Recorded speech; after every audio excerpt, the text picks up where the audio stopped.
Hi everyone, this is Deepika. Welcome back. I hope कि आप सभी बहुत अच्छे होंगे और एक बार फिर से आपका स्वागत है स्टडी विद कंफर्ट पे। और आज हम डिस्कस करने वाले हैं इंडियन पॉलिटिकल थॉट के कैरेक्टरिस्टिक्स एंड फीचर्स। आपकी डिमांड थी कि इस पर एक वीडियो बनाएं, तो आज मैं इसी टॉपिक पर डिस्कशन करूंगी, जिसमें हम बेसिक इंट्रोडक्शन देखेंगे कि एंशिएंट इंडिया के टू ट्रेडिशंस क्या हैं अकॉर्डिंग टू भिक्खू पारेख, जैसे Hinduism and Buddhism. Then within Hinduism दो मेजर अप्रोचेज एंड ट्रेडिशंस थे, धर्मशास्त्र एंड दंडशास्त्र। तो इन्हें भी हम डिटेल में समझेंगे। इन अप्रोचेस को हम वन बाय वन करके समझेंगे। सोर्सेज क्या हैं इंडियन पॉलिटिकल थॉट के, इसे हम देखने की कोशिश करेंगे। कैरेक्टरिस्टिक डिस्कस करेंगे और लास्ट में लिमिटेशंस डिस्कस करेंगे कि ये जो पॉलिटिकल थॉट जिन सोर्सेज से हमने लिया है या जो अप्रोचेज हैं, इनकी कमियां क्या हैं, लिमिटेशंस क्या है। बहुत सारे इंडियन पॉलिटिकल स्कॉलर्स के पॉइंट ऑफ व्यू लेने की कोशिश करेंगे, जैसे के.पी. जायसवाल, भिक्खू पारेख एंड आर.एस. शर्मा जो एक हिस्टोरियंस थे, तो इनके पॉइंट ऑफ व्यू लेकर हम डिस्कस करने की कोशिश करेंगे। सो वीडियो को डिटेल में शुरू करने से पहले एक हम्बल रिक्वेस्ट है गाइज़। आप में से 80% अराउंड मेरे जो व्यूवर्स हैं वो मेरे नॉन सब्सक्राइबर हैं। सो गाइज़, आपसे हम्बल रिक्वेस्ट है, please do subscribe my channel. अगर आपको मेरे वीडियो से आपको हेल्प हो रही है और आपको मेरा कंटेंट पसंद आ रहा है, तो it's a my humble request. So exam point of view से भी ये टॉपिक इम्पॉर्टेंट है और इसलिए हमें ये टॉपिक को समझना बहुत ज़रूरी है। वीडियो में भी थोड़ी सी लंबी हो जाएगी, बट मैंने कोशिश की है कि मैं मल्टीपल डायमेंशंस को एक ही वीडियो में कवर कर पाऊँ। Okay, so characteristic of Indian political thought में अगर हम बेसिक इंट्रोडक्शन देखें, जो आप लिख सकते हो अपने आंसर राइटिंग में। So beginning of the systematic study of Indian ancient India, basically जो एंशिएंट इंडियन पॉलिटिकल थॉट हैं, इसकी सिस्टमेटिक स्टडी कब शुरू होती है? ये होती है नेशनलिस्ट मूवमेंट के टाइम पे, जब इंडियन फ्रीडम स्ट्रगल का मूवमेंट चल रहा था। उस टाइम बहुत सारे वेस्टर्न स्कॉलर्स ने ये डिबेट एक छेड़ी या क्रिटिसाइज़ किया इंडिया को कि जो एंशिएंट इंडिया है, इसने पॉलिटिकल थॉट पर कोई कंट्रीब्यूशन नहीं किया। तो इस तरीके के क्रिटिसिज्म हाईलाइट किए गए, एलिगेशंस लगाए गए इंडिया में। इनका जस्टिफिकेशन ये था कि जो इंडिया है, it is a land of spiritualism. So spirituality यहाँ पर डोमिनेट करती है। यहाँ पे पॉलिटिकल सिस्टम, पॉलिटिकल थॉट जैसा कोई ट्रेडिशन नहीं रहा है। तो इस एलिगेशन, इस क्रिटिसिज्म को हमारे इंडियन रिसर्च स्कॉलर्स ने काफ़ी सीरियस लिया और उन्होंने फाइंड आउट करने की कोशिश की कि एंशिएंट इंडिया में जो पॉलिटिकल ट्रेडिशंस या पॉलिटिकल थॉट हैं वो क्या रहे हैं। तो डिफरेंट सोर्सेज का यूटिलाइज़ किया।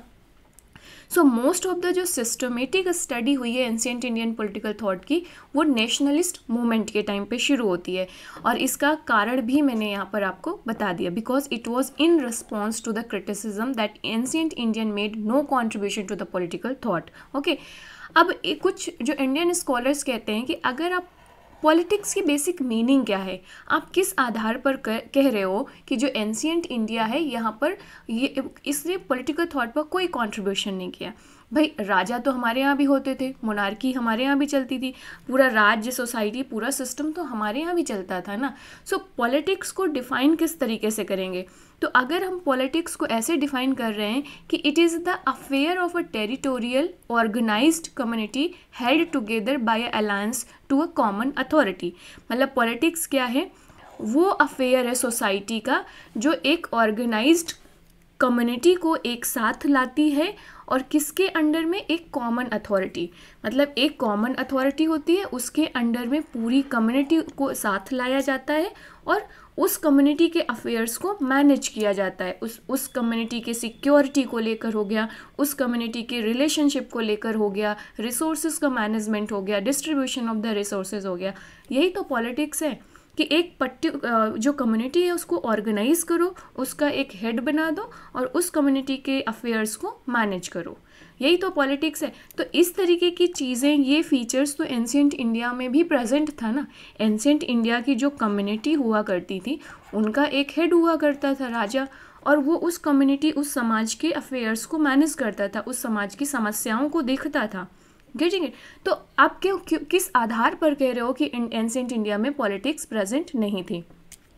तो इंडियन स्कॉलर्स कहते हैं कि अगर पॉलिटिक्स की हम इस डेफिनेशंस को लें तो मतलब कोई मुश्किल ही होगा जो ब्रिटिशर्स के या जो इम्पीरियल पावर थी उसके इस पॉइंट ऑफ व्यू से एग्री करेगा कि इंडिया ने कोई सिस्टमेटिक डेवलपमेंट नहीं किया है पॉलिटिकल थॉट में। Getting it? तो ये बेसिक इंट्रोडक्शन आप लिख सकते हो, यहाँ से शुरुआत कर सकते हो। कुछ स्कॉलर्स का पॉइंट ऑफ व्यू भी हम इंट्रोडक्शन में मेंशन करेंगे, जैसे केपी जायसवाल।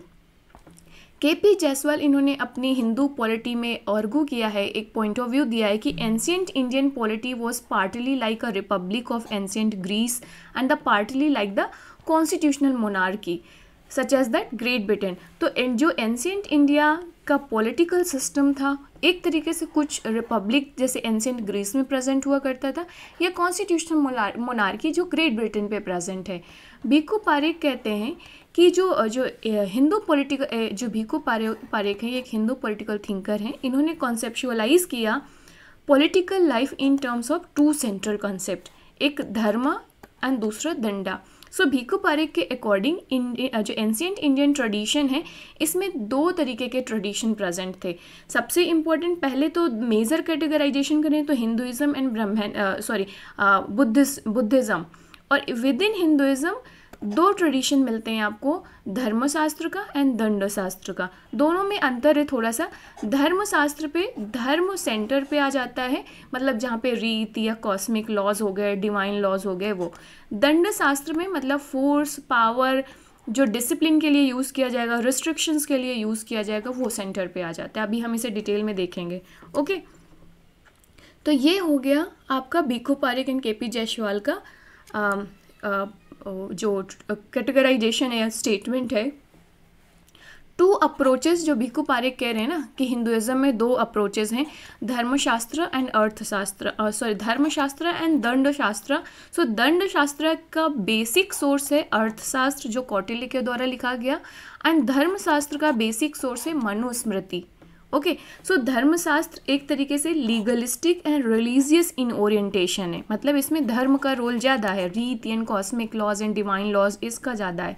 जबकि जो अर्थशास्त्र है ये मेन किस पर कॉन्सेंट्रेट करती है, इंस्टीट्यूशंस, पॉलिटिक्स, जैसे इन्होंने मंडल थ्योरी दी है, सप्तांग थ्योरी दी है अर्थशास्त्र में, राइट, कि किंग का इंस्टीट्यूशन कैसे काम करेगा, फॉरेन डिप्लोमेसी कैसे काम करेगी, या मंडल थ्योरी कैसी होगी अपने नेबर स्टेट में। सो अर्थशास्त्र जो कौटिल्य का है वो इंस्टीट्यूशन इन पॉलिटिक्स पे ज़्यादा फोकस करता है, जबकि जो धर्मशास्त्र ट्रेडिशन है ये रिलीजियस इन ओरिएंटेशन ज़्यादा है।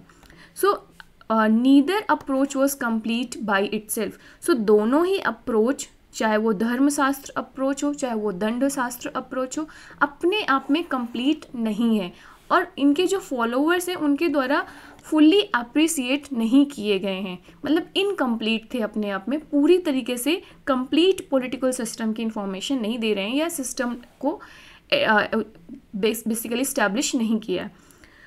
और दोनों को देखा जाए to together constitute the Hindu tradition of the political thought, जो आपका धर्मशास्त्र एंड द अर्थशास्त्र है। तो दोनों में डिफरेंस अगर हम इस डायग्राम के थ्रू देखें तो धर्मशास्त्र में क्या है, जो धर्म है वो सेंट्रल कॉन्सेप्ट है, राइट। धर्म जहाँ पर ये रिलीजियस इन ओरिएंटेशन है। धर्म में क्या आता है, जैसे रीति आपने सुना होगा, कॉस्मिक लॉज सुना होगा आपने, या you can say that divine orientation आप कह सकते हो। ओके, और जो दंड है वो पेरीफेरी में, दोनों में ही ऐसा नहीं है कि दोनों ट्रेडिशन में एक एक चीज़ ही प्रेजेंट थी, डिपेंड ये कर रहा था कि सेंट्रल पॉइंट क्या है और पेरीफेरी में क्या प्रेजेंट है। भाई धर्मशास्त्र में भी ऐसा तो है नहीं कि दंडा का इस्तेमाल नहीं होता, danda represent the punishment basically.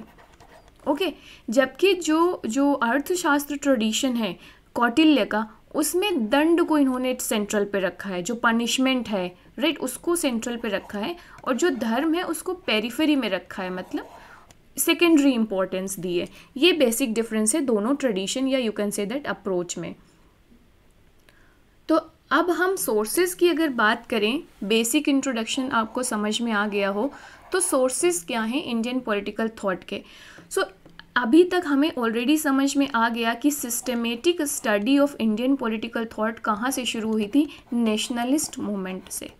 Okay तो कोई ऐसा सिंगल सोर्स नहीं है जहाँ से हम ये कर सकें कि हाँ भाई ये जैसे वेस्टर्न पॉलिटिकल थॉट में प्लेटो, एरिस्टोटल, सॉक्रेट ऐसे शुरू होते हैं ना चीज़ें, बट इंडिया में ऐसा चीज़ नहीं था। इंडिया में जो पॉलिटिक्स है उसको इंडिपेंडेंट या you can say that autonomous discipline नहीं कंसीडर किया गया था। ये रिलीजन का पार्ट था, फिलॉसफी का पार्ट था, एथिक्स का पार्ट था। तो ऑटोनॉमस कोई डिसिप्लिन नहीं थी कि हाँ ये पॉलिटिक्स हो गई। Getting it? सो बहुत सारे सोर्सेज हैं जैसे वैदिक लिटरेचर या धर्म सूत्राज या स्मृतिज हो गए, एपिक्स एंड पुराणास जैसे for example Ramayana, Mahabharata, then Arthashastra, Buddhist and Jain literature हैं, इनसे बहुत सारी इन्फॉर्मेशन मिलती है।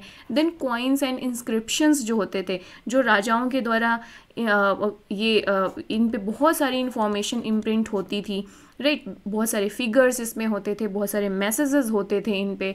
फिर ग्रीक एंड चाइनीज़ अकाउंट, बहुत सारे विजिटर्स आए थे इंडिया में एंशियंट टाइम पे, जैसे वैनसांग हो गया। तो ये जो विजिटर्स थे ग्रीक और चाइनीज़ अकाउंट्स, उन्होंने बहुत सारे अपने अकाउंट्स छोड़े हैं, बहुत सारा उन्होंने लिखा था अपनी राइटिंग्स, राइट जिसमें उन्होंने इन्फॉर्मेशन दी थी कि इंडिया का समाज ऐसा था, इंडिया में पॉलिटिकल सिस्टम ऐसे काम करता था, टैक्स सिस्टम कैसा था, तो वहाँ से इन्फॉर्मेशन मिलती है। Then other literature sources and epigraphy, तो ये सारे सोर्सेज इन्फॉर्मेशन के जहाँ से एंशिएंट इंडियन पॉलिटिकल सिस्टम के बारे में इंफॉर्मेशन कलेक्ट की गई है। अब हम सोर्सेज के बाद आते हैं कि कैरेक्टरिस्टिक जो इंडियन पॉलिटिकल थॉट को सिस्टमेटिकली स्टडी किया गया, उनके फीचर्स क्या थे। मेजर फीचर्स हम यहाँ पर डिस्कस करेंगे। मोस्ट इम्पॉर्टेंट जैसे इन्फ्लुएंस ऑफ एथिक्स, ओके जैसे हमने ऑलरेडी डिस्कस किया कि इंडिया में जो पॉलिटिक्स था उसको एज अ ऑटोनॉमस या सेपरेट डिसिप्लिन नहीं कंसीडर किया गया था। पॉलिटिक्स हमारा इंटरलिंक्ड था रिलीजन से, पॉलिटिक्स हमारा इंटरलिंक्ड था इकोनॉमी से, पॉलिटिक्स हमारा इंटरलिंक्ड था रिलीजन से, एथिक्स से। सो आप देखेंगे कि इंडिया में जो पॉलिटिकल सिस्टम था वो एथिक्स से काफ़ी ज़्यादा इन्फ्लुएंस्ड था। So there were certain fundamental principle of morality जिनको पॉलिटिक्स पे इंक्लूड करने की कोशिश की गई, जैसे किंग की जो अथॉरिटी थी, इंस्टीट्यूशंस थी, उसमें कहा गया कि उसको क्या करना है, वर्चूज़ को डेवलप करना है and act as a guide to the moral life. भाई किंग की एक ड्यूटी क्या थी कि जो ह्यूमन बीइंग थे, जो सोसाइटी के मेंबर्स थे, उन पे वर्चूज़ को स्टिमुलेट करना और एक मोरल लाइफ को गाइड करना। ओके देन आप इसको समराइज कैसे कर सकते हो कि political science becomes the ethics of the whole society. Okay and it is a science of duty, जहाँ पर मतलब जो एथिक्स का मतलब यही था ना कि जो इंडिविजुअल्स थे उनकी कुछ ड्यूटीज़ थी जिन्हें सोसाइटी में उन्हें फुलफिल करना होता था, राइट। और किंग का काम क्या था कि ये देखना कि जो पर्सन्स हैं वो अपनी ड्यूटीज़ को परफॉर्म कर रहे हैं कि नहीं सोसाइटी में। तो ये आप इन्फ्लुएंस ऑफ एथिक्स कह सकते हो। Political life conceived within the framework of dharma. So dharma and danda, these were the two central concept in the politics of the ancient India, right? So धर्मा जो पॉलिटिकल लाइफ थी उसको किसके फ्रेमवर्क में रखकर देखा जाता था, धर्मा के। अब ये राजा के लिए भी था और जो आम जनता थी उसके लिए भी था। जैसे राजा के धर्म को राज धर्म कहेंगे। Okay so when one cannot find in ancient India by any classes exclusively dealing the political and social life, जैसे कि हम वेस्टर्न सोसाइटी में देखते हैं republic in and politics of the Plato and Aristotle. So India में basically dharma means religious orientation, जहाँ पर super natural elements का काफ़ी ज़्यादा दबदबा था एक तरीके से। आप देखेंगे कि किंग को ही जैसे मनुस्मृति में हो गया, जैसे धर्मशास्त्र ट्रेडिशन में जो किंग का ओरिजिन है उसे डिवाइन ओरिजिन माना गया। स्टेट क्या था, एक डिवाइन, जो किंग का इंस्टीट्यूशन है that was a divine origin. अब क्यों, क्योंकि जो किंग जो सोसाइटी में था उसमें डिसहार्मनी थी, राइट, वायलेंस बहुत ज़्यादा हो रहा था, राइट। तो लोग ना गॉड के पास गए कि हमें क्या करना चाहिए, हमारी कुछ हेल्प करें। तो गॉड ने एक किंग का इंस्टीट्यूशन बनाया जो इन चीज़ों को हार्मोनाइज करेगा, पीस इस्टेब्लिश करेगा। So divine purpose is to enforced by the king. Divine punishment भी होता था इवन राजा के लिए भी या जनता के लिए कि जो अपने वर्ण सिस्टम को फॉलो नहीं करेंगे, जो अपनी ड्यूटीज़ परफॉर्म नहीं करेंगे, या इवन जो किंग किंग भी उस दायरे में रहकर काम नहीं करेगा धर्म के, तो इनको डिवाइन पनिशमेंट मिलेगा।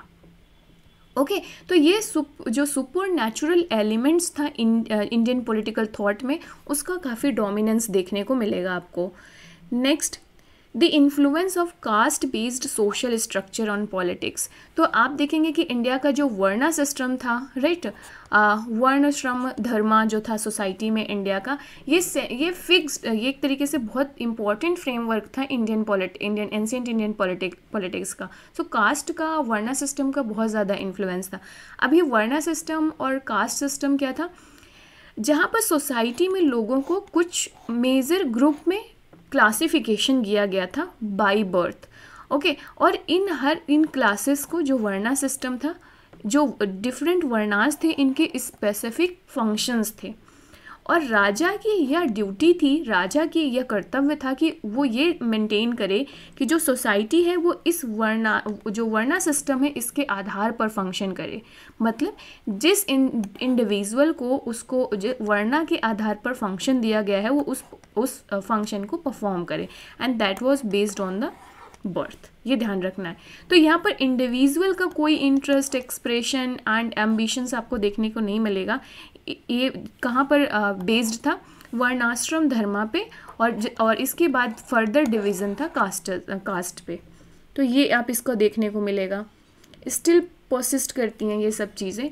तो अगर हम रूलिंग क्लास को देखें कि इंडियन पॉलिटिकल थॉट में जो रूलिंग क्लास थी वो कहाँ से बिलोंग करती थी, तो रूलिंग क्लास बेसिकली जो राजा होता था वो क्षत्रिय क्लास से बिलोंग करता था, और जो राजा के जो मिनिस्टर्स होते थे, एडवाइज़र्स होते थे, वो ऑलमोस्ट वो रॉयल फैमिलीज से ही बिलोंग करते थे। वो क्षत्रिय भी होते थे, ब्राह्मण्स भी होते थे। ओके, और इन सब का काम क्या था, इन्हें प्रिविलेज मिला हुआ था। सी जो एंशिएंट इंडियन सोसाइटी थी उसमें जो कास्ट हैं, जो डिफरेंट वर्णास थे, इनको इक्वल प्रिविलेज नहीं मिला हुआ था। ओके, इनका एक हायरार्की बना हुआ था, और उस हायरार्की के आधार पर इन्हें प्रिविलेजेस मिले हुए थे सोसाइटी में, जैसे ब्राह्मण, देन क्षत्रिय, देन जो वैश्य थे, देन शूद्र। तो ये जो ये हायरार्की थी, इसके आधार पर इन्हें सोसाइटी में प्रिविलेजेस मिले हुए थे। इस हायरार्की के आधार पर पनिशमेंट का भी डिस्ट्रीब्यूशंस था। जो लेवल ऑफ पनिशमेंट था, इंटेंसिटी ऑफ द पनिशमेंट थी, उसमें भी डिफरेंसेस आपको देखने को मिलेगा। सो राजा बेसिकली इन जनरल बिलोंग करता था क्षत्रिय क्लास से, और उसके जो एडवाइजर्स एंड मिनिस्टर्स थे वो most of the people belong to this category. Okay, so this varna system constituted the social order, right. ये एक सोशल ऑर्डर, मतलब समाज में एक तरीके से एक कॉम्पोजिशन किया गया था। सो वर्णा सिस्टम बेसिकली कॉन्स्टिट्यूट दी सोशल ऑर्डर, और हर एक इंडिविजुअल की सोसाइटी में ड्यूटी थी कि इस सोशल ऑर्डर को मेंटेन रखे, और ओवरऑल इसको सुपरवाइज किसके द्वारा किया जाता था, राजा के द्वारा, किंग के द्वारा। ओके, किंग को गॉड की तरफ से ये ड्यूटी दी गई थी, उसका राज धर्म था कि सोशल ऑर्डर को मेंटेन रखे। सोशल ऑर्डर मतलब जो ये हायरार्की थी, इसके आधार पर सोसाइटी में फंक्शंस परफॉर्म हो और लोगों का बिहेवियर हो, इसके आधार पर लोगों को प्रिविलेजेस मिले और इसके आधार पर पनिशमेंट दिया जाए। ओके, अगर इन केस कोई इस सोशल ऑर्डर को वायलेट करता है, राइट, मिसमैनेजमेंट, मिसफंक्शनिंग होती है, राइट, इसमें कुछ भी डिस्टर्बेंस आता है, सो उस पर्सन्स को या उस फैक्टर को एंटी सोशल कंसीडर किया जाएगा। ये बहुत बड़ा अपने आप में इसकी कैरेक्टरिस्टिक थी इंडियन पॉलिटिकल थॉट में एंशिएंट टाइम की। तो आपको ये समझ में आ गया कि वर्णा सिस्टम और कास्ट सिस्टम का इन्फ्लुएंस कैसा था। Then monarchy was the normal form of the government. So ancient Indian political thought में आप देखेंगे कि जो मोनार्की, जो गवर्निंग सिस्टम था, वो इन जनरल कौन सा हुआ करता था, मोनार्की। ओके, अब ऐसा नहीं है कि सिर्फ मोनार्की ही प्रेजेंट था, non monarchical form of the government भी प्रेजेंट थे। जैसे आप बुद्धिस्ट ट्रेडिशन में देखेंगे तो वहाँ पे रिपब्लिक फॉर्म प्रेजेंट हुआ करता था और डेमोक्रेटिक रूल्स फॉलो किए जाते थे संघ के फॉर्मेशन में। सो non monarchical form of the government भी प्रेजेंट थे, बट जो बहुत ही common form of the government था वो था monarchy. Okay, so 4-fold division of the society हमने देखा जो वर्णा सिस्टम था, जहाँ पर जो जो जो रूलिंग क्लास, जो मोनार्की के लोग होते थे, जो जो किंग होता था, वो क्षत्रिय क्लास से बिलोंग करता था। उसके एडवाइज़र्स एंड मिनिस्टर्स मैंने ऑलरेडी बताया, वो आपकी वो आपका हायरार्की में जो टॉप लेवल का था उससे बिलोंग करते थे। ओके, देन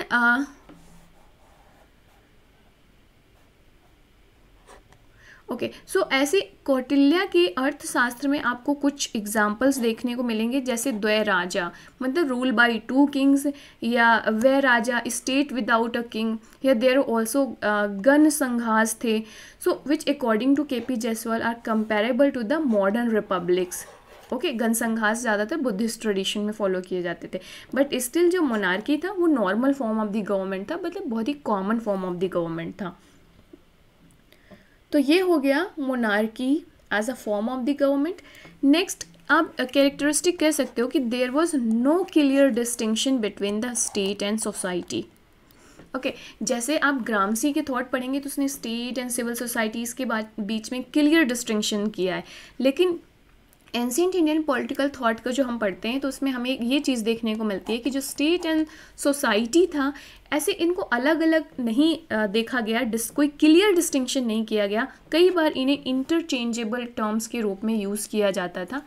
तो state and society was at once religious, political, economical and military community, you can say that. Okay, so governmental organisations and politics were looked at as a part of larger whole that was known as a society. Okay, कि जो governmental institutions है, जैसे king का institution या ministries या military हो गई for example, या रिलीजियस इंस्टीट्यूशन हो गए, these are the part of the whole society. तो ये ध्यान रखना है आपको। तो कोई क्लियर डिस्टिंक्शन नहीं देखने को मिलता। The government was not sovereign. Sovereign का बेसिक मीनिंग क्या होता है? सुप्रीम पावर होना, सुप्रीम पावर। और ये सुप्रीम पावर किस चीज़ से? लॉ बनाने से रिलेटेड, कमांड देने से रिलेटेड। मतलब जो सवरिन है इसके पास पावर है कमांड देने की, लॉ इशू करने की, और जो सोसाइटी में लोग हैं वो उसे एक्सेप्ट करेंगे, क्योंकि इस अथॉरिटी के, ये जो सवरिन है इसके पास सुप्रीम पावर है, उसके ऊपर कोई कंट्रोल नहीं है। Getting it?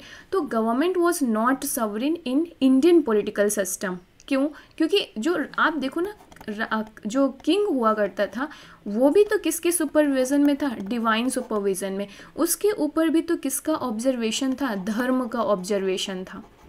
ओके, कि जो किंग है वो सवरिन नहीं था कि वो उसकी जो मन मर्जी होगी वो करेगी, जैसा कि जॉन ऑस्टिन कहते हैं। So government in ancient India could not be regarded as a sovereign in the Austinian sense.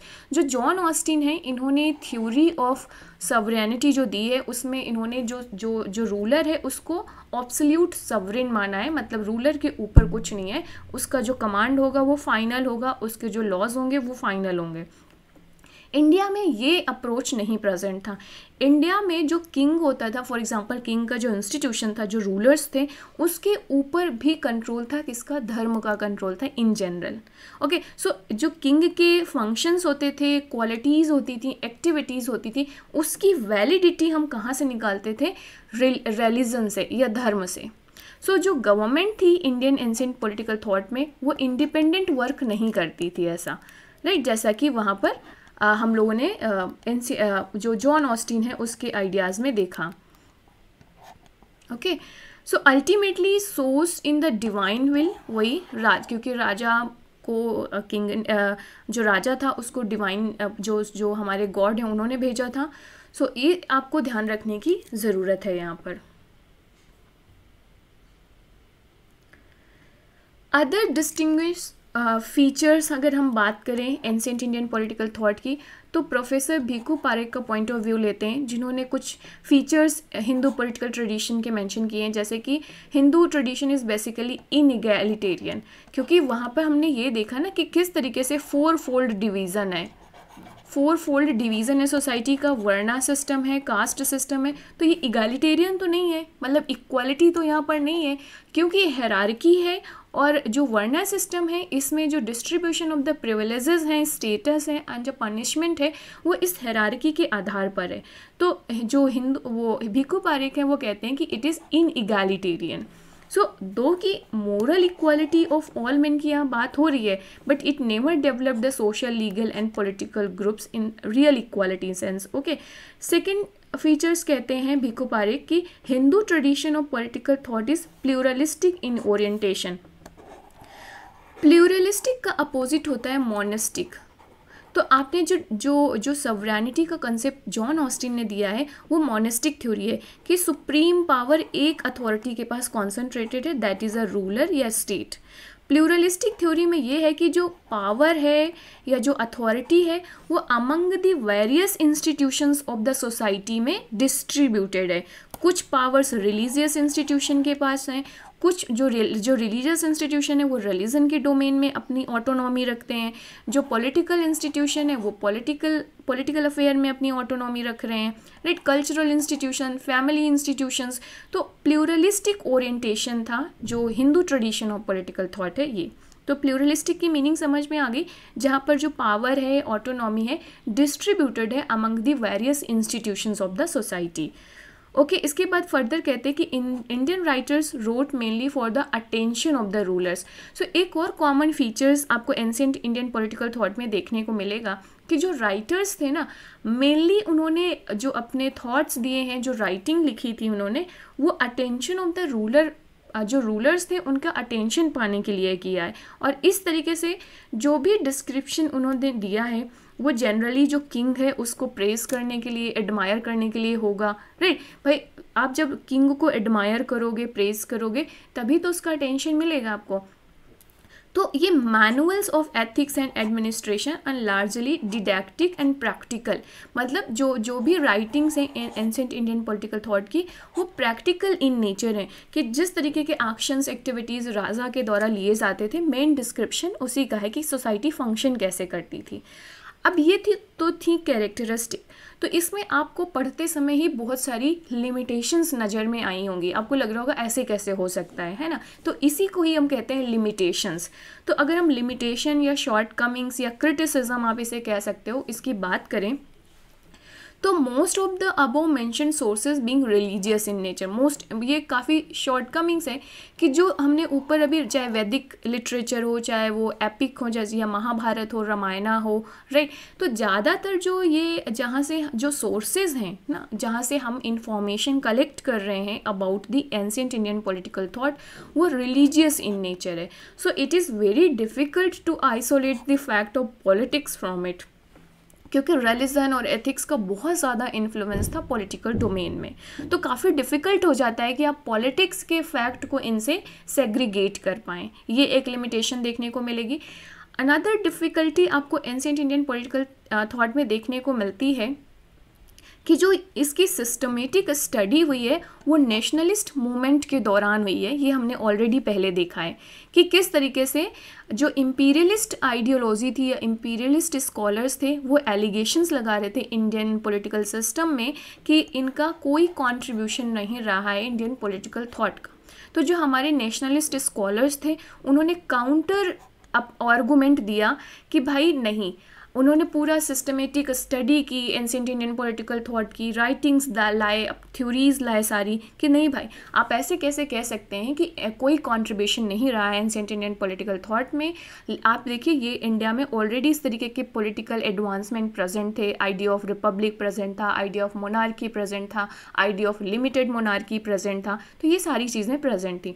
तो ये अपने आप में लिमिटेशन है, क्योंकि बेसिकली जो ये स्टडी किया गया है ना एंशिएंट इंडियन पॉलिटिकल ट्रेडिशन का, ये कोई ऐसा नहीं था कि इंडिपेंडेंट तरीके से, कहीं ना कहीं से इन्फ्लुएंस होकर हुआ है. ओके, तो इस चीज़ को ध्यान रखना है. Then Indians were incapable of maintaining their material world and therefore British should manage it. तो बेसिकली ये ब्रिटिशर्स ने इस तरीके के एलिगेशंस क्यों लगा रहे थे? ब्रिटिशर्स ने दो कंक्लूजन निकाले. देखो, जो कंक्लूजन निकाला इन्होंने कि एंशिएंट इंडियन पॉलिटिकल थॉट ने कोई कंट्रीब्यूशन नहीं किया है पॉलिटिकल थॉट में. तो ये जो थॉट दे रहे थे main to justify their rule in India. Britishers कह रहे थे कि जब इंडिया में ये इंडिया इनकैपेबल है मेंटेनिंग देयर मटीरियल वर्ल्ड. क्यों? क्योंकि इंडिया में हमेशा क्या डोमिनेंस रहा है, स्पिरिचुअलिटी, ना कि मटीरियल वर्ल्ड से रिलेटेड चीज़ें. तो इसलिए इंडियंस को चाहिए कि ब्रिटिश को रूल करने दें इंडिया में, ये उनके भले के लिए है। सेकेंड कंक्लूजन या इम्प्लीकेशंस क्या था ब्रिटिशर्स का, जो ये लोग कह रहे थे कि इंडिया ने कोई कंट्रीब्यूशन नहीं किया, कि Indians had no sense of nationhood. जो इंपीरियल स्कॉलर्स थे वो कह रहे थे कि इंडिया में सेंस ऑफ नेशनहुड नहीं रहा है कभी भी, जो राष्ट्र का कॉन्सेप्ट है वो एग्जिस्ट नहीं कर रहा कभी इंडिया में। So it was in keeping with their tradition that they should be subjected to autocratic rule. जब नेशनहुड नहीं रहा है तो these Indian peoples are subjected to autocratic rule. तो जो ब्रिटिश रूल है ये भी ऑटोक्रेटिक रूल है, तो what's the problem to accept this, right. तो ये चीज़ आपको ध्यान रखना है कि जो ब्रिटिशर्स ने एलिगेशंस लगाए वो उन्होंने क्यों लगाए। तो फिर यहाँ पर हमारे जो नेशनलिस्ट स्कॉलर्स थे वो आगे आते हैं और कहते हैं कि जो इम्पीरियल स्कॉलर्स हैं ना, जो ब्रिटिशर स्कॉलर्स हैं, यूरोपियन स्कॉलर्स हैं, ये गलत एलिगेशंस लगा रहे हैं। और बहुत सारी स्कॉलर्स जैसे कि भगवान लाल, इंद्रजीत, फिर Bhandarkar, R.L. Mitra, B.G. Tilak, later K.P. Jayaswal, R.K. Majumdar and B.K. Sarkar, फिर इसके बाद अभी जैसे भीखू पारेख आप देख रहे हो, जायसवाल को देख रहे हो, तो ये सारी इन लोगों ने क्या किया, इंडियन हिस्ट्री को इंटरप्रिटेशन किया अपने नेशनलिस्ट तरीके से और प्रूफ करने की कोशिश की कि जो इम्पीरियलिस्ट स्कॉलर्स कह रहे हैं वो गलत है। ओके, सो ये ध्यान रखने की ज़रूरत है। So they strongly argued that what was prevalent in ancient India was not autocratic rule but it was limited monarchy. तो इन्होंने स्ट्रांगली इस बात को डिनाई किया कि जो इम्पीरियल स्कॉलर्स कह रहे हैं कि इंडिया हमेशा सब्जेक्टेड टू ऑटोक्रेटिक रूल रहा है, ये एकदम ही गलत है। इंडिया में ऑटोक्रेटिक रूल नहीं रहा है बल्कि लिमिटेड मोनार्की रही है। तो ये स्कॉलर्स को ज़रूर मेंशन करना एडिशनल पॉइंट्स के लिए, मे बी आपको बुक्स में नहीं मिलेंगे ये सारी चीज़ें। तो अब हम फाइनली कंक्लूड करेंगे आज के डिस्कशन को, जहाँ पर हमने इंडियन एंशिएंट पॉलिटिकल थॉट के बहुत सारे features, sources and the traditions, approaches और लिमिटेशंस समझी हैं। तो कंक्लूड करें अगर, जो नेशनलिस्ट स्कॉलर्स हैं, जैसे अभी हमने इतने सारे नाम लिए यहाँ पर, उनके कंट्रीब्यूशन को अप्रिसिएट किया जा सकता है, क्योंकि इस तरीके से इन्होंने इंडियंस के अंदर एक सेल्फ कॉन्फिडेंस की फीलिंग को डेवलप की ड्यूरिंग द नेशनलिस्ट मूवमेंट, और जो उस समय बहुत ज़्यादा ज़रूरी था कि भाई जो हमारा एंशिएंट इंडिया का जो पास्ट है ना वो बहुत ही ग्लोरियस रहा है। वो हमारे यहाँ पे भी पॉलिटिकल सिस्टम एग्जिस्ट करता था, political ideologies and concept exist करते थे, स्टेट हुआ करता था, किंग थे, ये सारी चीज़ें। तो आप ये नहीं कह सकते हो कि Indians are the subjected to autocratic rule या नेशनहुड नहीं था। तो जो थॉट नेशनलिस्ट स्कॉलर्स के द्वारा दिए गए, उन्होंने सेल्फ कॉन्फिडेंस या नेशनहुड की फीलिंग को डेवलप करने पे हेल्प किया, और ओवरऑल इस फीलिंग ने कंट्रीब्यूट किया था नेशनल मूवमेंट को स्ट्रेंथन करने के लिए, और हम इस तरीके से इम्पीरियल पावर के खिलाफ लड़ पाए थे, अपनी लड़ाई को सक्सेसफुली 1947 पे एंड कर पाए, और वहाँ पर हमने फ्रीडम गेन की। सो R.S. शर्मा कहते हैं कि we must properly understand the limitation of this approach. ठीक है, नेशनलिस्ट स्कॉलर्स के कॉन्ट्रीब्यूशंस को हम अप्रिसिएट करते हैं, एडमायर करते हैं, बट हमें लिमिटेशंस को भी समझने की ज़रूरत है, जो हमने ऑलरेडी हाईलाइट किया है। सो R.S. शर्मा एक एमिनेंट हिस्टोरियन है जिन्होंने पॉइंट आउट किया है कुछ important limitation of this nationalist and revivalist approach. Nationalist ये क्योंकि ये इंडिया से रिलेटेड था, और रिवाइवलिस्ट ये क्योंकि जो पास्ट की ग्लोरी थी या जो पास्ट के कंसेप्ट थे, हमने उसको रिवाइव किया, फिर से पुनर्जीवित किया था। Okay, so they are fulsome adoration of the ancient Hindu institutions. तो जो R.S. शर्मा के द्वारा लिमिटेशन है, ऑलरेडी हमने ऊपर लिमिटेशन डिस्कस कर ली है, तो R.S. शर्मा ने कुछ स्पेसिफिक लिमिटेशंस हाईलाइट किया है, जैसे कि जो भी एंशिएंट इंडियन पॉलिटिकल थॉट की कैरेक्टरिस्टिक या फीचर्स बताई गई, इसमें मेन डोमिनेंस किसका है, हिंदू इंस्टीट्यूशंस को यहाँ पर एडमायर किया गया पूरे होलसोल तरीके से, और एक तरीके से जो मुस्लिम्स इंस्टीट्यूशंस थे या मुस्लिम थे उनको साइड करने की कोशिश की गई। दूसरा कहते हैं कि जो एंशिएंट इंडियन पॉलिटिकल थॉट को जिस तरीके से नेशनलिस्ट स्कॉलर्स के द्वारा हाईलाइट किया गया, this provide the false sense of the past values. कि पास्ट में जो वैल्यूज़ थी वो बहुत इंपॉर्टेंट थी, ग्लोरियस थी, राइट। तो false sense of past values को रिप्रेजेंट कर रहे हैं लोग, राइट। एक गलत धारणाएं इस्टेब्लिश कर रहे हैं। तो थर्ड मोस्ट इम्पॉर्टेंट कि जो नेशनलिस्ट स्कॉलर्स थे उनके अंदर ये जिद थी कि हम एंशिएंट इंडियन सिविलाइजेशन को सुपीरियर प्रूफ करेंगे। ऐसे कैसे imperial scholars, British scholars, European scholars Indian civilization की तौहीनी कर रहे हैं, या यू कैन से दैट कि एक तरीके से क्रिटिसाइज कर रहे हैं। तो उन जो नेशनलिस्ट स्कॉलर्स थे उनके अंदर एक जील था, एक जिद थी कि हमें भाई अपने एंशिएंट इंडियन सिविलाइजेशन को सुपीरियर सिविलाइजेशन के रूप में प्रूफ करना है। और दे हार्डली शो, और इस तरीके से ये एक गुड इंटेंशन नहीं है।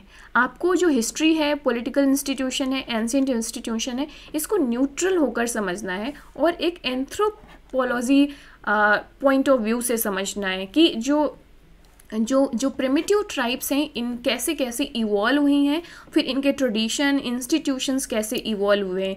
जैसे for example individual, then family, then the society and then the state.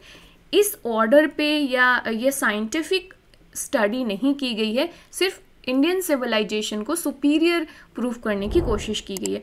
तो ये कुछ लिमिटेशंस हाईलाइट की गई थी आर.एस. शर्मा के द्वारा, but overall we can say that कि जो इंडियन नेशनलिस्ट स्कॉलर्स थे उनके कॉन्ट्रीब्यूशंस को हम डिनाई नहीं कर सकते, और हम इस चीज़ से भी डिनाई नहीं कर सकते हैं कि एंशिएंट इंडिया में इस तरीके के पॉलिटिकल थॉट नहीं डेवलप हुए थे।